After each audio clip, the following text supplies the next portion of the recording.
Good morning students.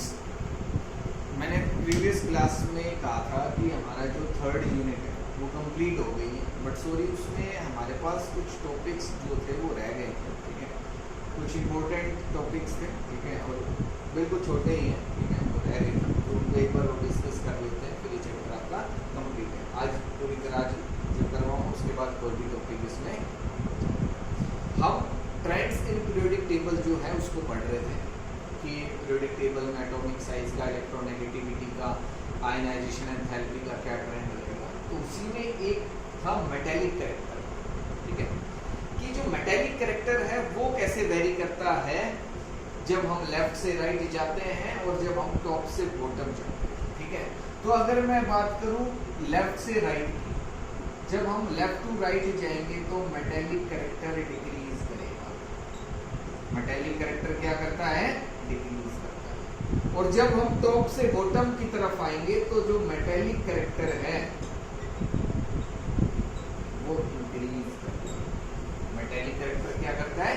Increase. देखो first group जो है हमारे उसके अंदर मेटल्स है, और जो हमारे पास 18th ग्रुप है, 17th ग्रुप है, इनमें सब में नॉन मेटल्स हैं कंप्लीट। क्या हमारे पास है? Non metals. तो मेटल्स लेके चले थे, लेकिन जब हम लेफ्ट से राइट में जब गए तो हम नॉन मेटल्स में पहुंचे। मेटल्स थे हमारे लेफ्ट साइड में, लेकिन जब हम राइट साइड में पहुंचे तो हमारे पास क्या आ गए? Non metals. जिसका मतलब है जो मेटेलिक कैरेक्टर कम होता जा रहा है और जो नॉन मेटेलिक कैरेक्टर है वो इंक्रीज होता जा रहा है। नॉन मेटेलिक कैरेक्टर क्या होता जा रहा है? इंक्रीज होता जा रहा है। तभी तो हमारे पास क्या आ गए? क्या हो गए? Non metals. और मेटेलिक कैरेक्टर डिक्रीज हो रहा है तो नॉन मेटेलिक कैरेक्टर इंक्रीज होगा। नॉन मेटेलिक कैरेक्टर क्या होगा? और इधर जो नॉन मेटेलिक कैरेक्टर है वो डिक्रीज होगा। नॉन मेटेलिक कैरेक्टर क्या होगा? अब मेटेलिक कैरेक्टर को हम इलेक्ट्रोपॉजिटिव कैरेक्टर भी बोलते हैं। Electropositive character. तो जहां मेटेलिक कैरेक्टर डिक्रीज करेगा वहां मेटेलिक जो इलेक्ट्रोपॉजिटिव कैरेक्टर है वो भी डिक्रीज करेगा। जहां मेटेलिक कैरेक्टर इंक्रीज करेगा वहां इलेक्ट्रोपॉजिटिव कैरेक्टर भी क्या करेगा? तो इधर इलेक्ट्रोपॉजिटिव कैरेक्टर इंक्रीज कर रहा है और इधर इलेक्ट्रोपॉजिटिव कैरेक्टर जो है, इलेक्ट्रोपॉजिटिव कैरेक्टर डिक्रीज क्या कर रहा है? डिक्रीज। ठीक है, जब हम लेफ्ट से राइट की तरफ, कहां से? लेफ्ट से। ठीक है, तो ये मेटेलिक कैरेक्टर का ट्रेंड। एक और हम देखेंगे रिएक्टिविटी का ट्रेंड। इसका ट्रेंड है रिएक्टिविटी का, और देखिए नेक्स्ट ऑर्डर ऑफ रिएक्टिविटी। कि रिएक्टिविटी का क्या ऑर्डर रहेगा? रिएक्टिविटी का जो ऑर्डर है वो हम ग्रुप वाइज देखेंगे इन ए ग्रुप, इन ए। और जब हम ग्रुप की बात करेंगे तो हम उसमें देखेंगे कि आपके पास मेटल्स हैं या नॉन मेटल्स। मेटल्स हैं या नॉन मेटल्स। क्योंकि अगर मेटल्स हैं तो रिएक्टिविटी इंक्रीज करेगी। रिएक्टिविटी क्या करेगी? इंक्रीज करेगी। और अगर नॉन मेटल्स हैं तो रिएक्टिविटी डिक्रीज करेगी। रिएक्टिविटी क्या करेगी? ठीक है, ऐसा क्यों हो रहा है कि मेटल्स के केस में रिएक्टिविटी इंक्रीज हो रही है बट नॉन मेटल्स के केस में रिएक्टिविटी डिक्रीज हो रही है? ऐसा क्यों? बिकॉज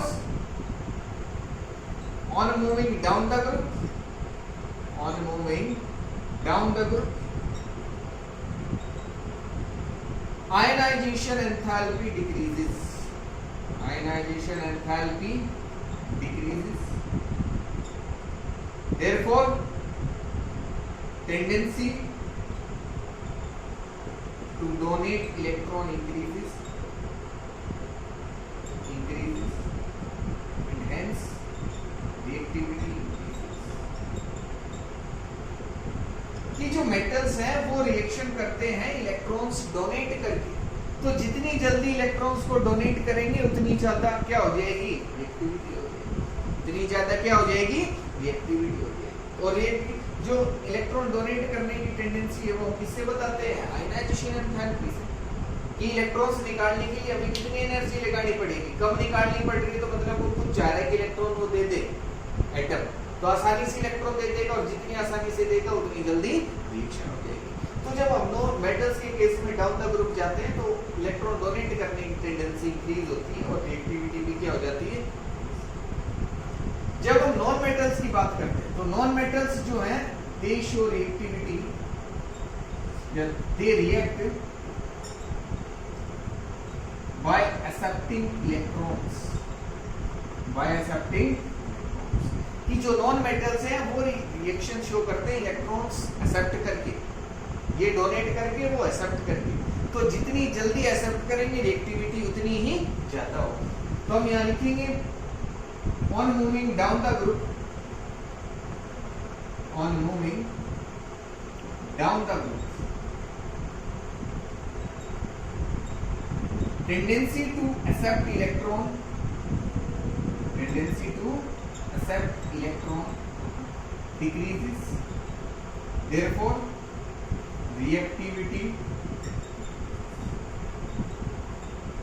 इलेक्ट्रॉन गेन एंथैल्पी हमने पढ़ा है, जब भी हम डाउन द ग्रुप जाएंगे तो इट बिकम्स लेस नेगेटिव, मतलब जो एक्स्ट्रा इलेक्ट्रॉन है वो कम स्टेबल रहेगा और जितना ज्यादा स्टेबल रहेगा उतनी जल्दी रिएक्शन होगी। कि फ्लोरीन जो है, एक नॉर्मली मैं बात करूं फ्लोरीन, क्लोरीन और ब्रोमीन, फ्लोरीन से तो ज्यादा चलो फ्लोरीन की होती है, इन दोनों में अगर मैं देखूं तो क्लोरीन जो है इसकी इलेक्ट्रोनेगेटिविटी की वैल्यू ज्यादा नेगेटिव है, more negative, and it is less negative, मतलब ये -100 है तो ये -80 है।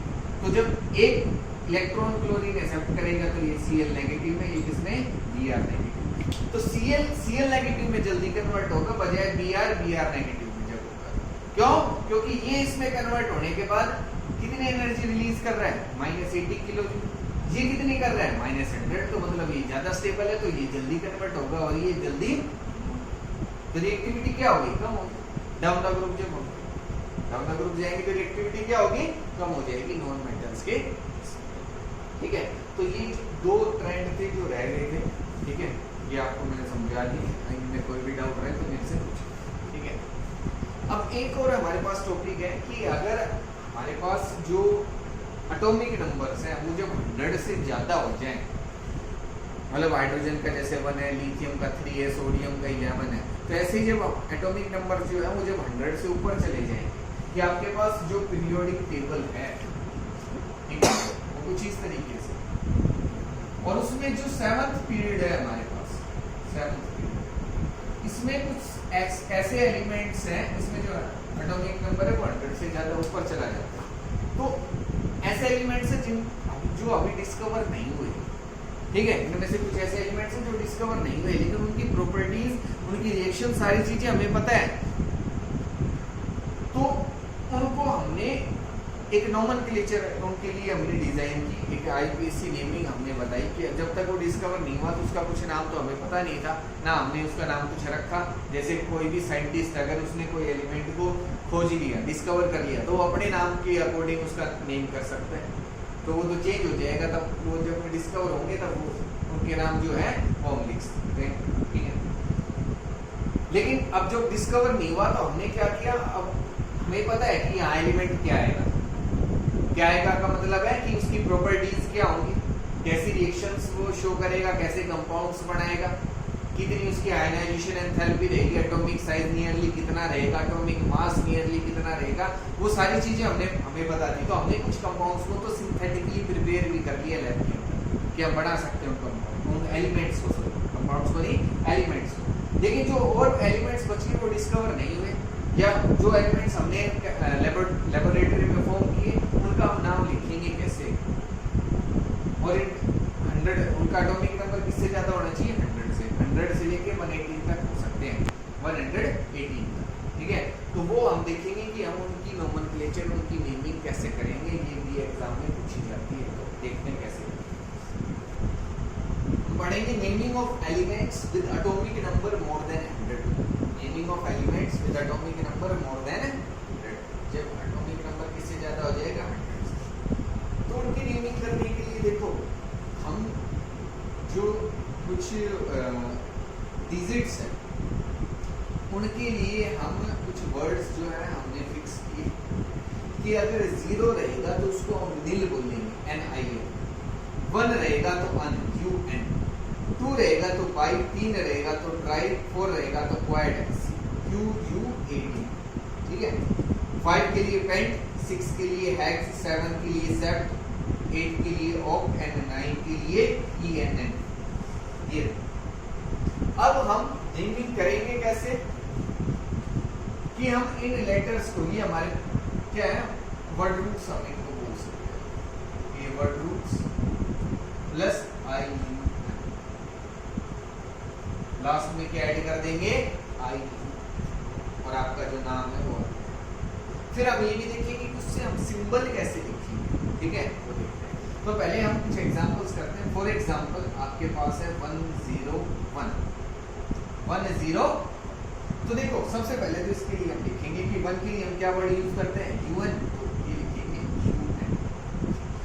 फिर उसके बाद आगे 0 के लिए हम वर्ड यूज करते हैं nil, तो nil हम, और फिर से 1 है तो इसके लिए फिर हम क्या लिखेंगे अन, और लास्ट में IUN ऐड कर देंगे, और इससे जो नाम बढ़ेगा वो होगा UN, nil, UN प्लस और IU।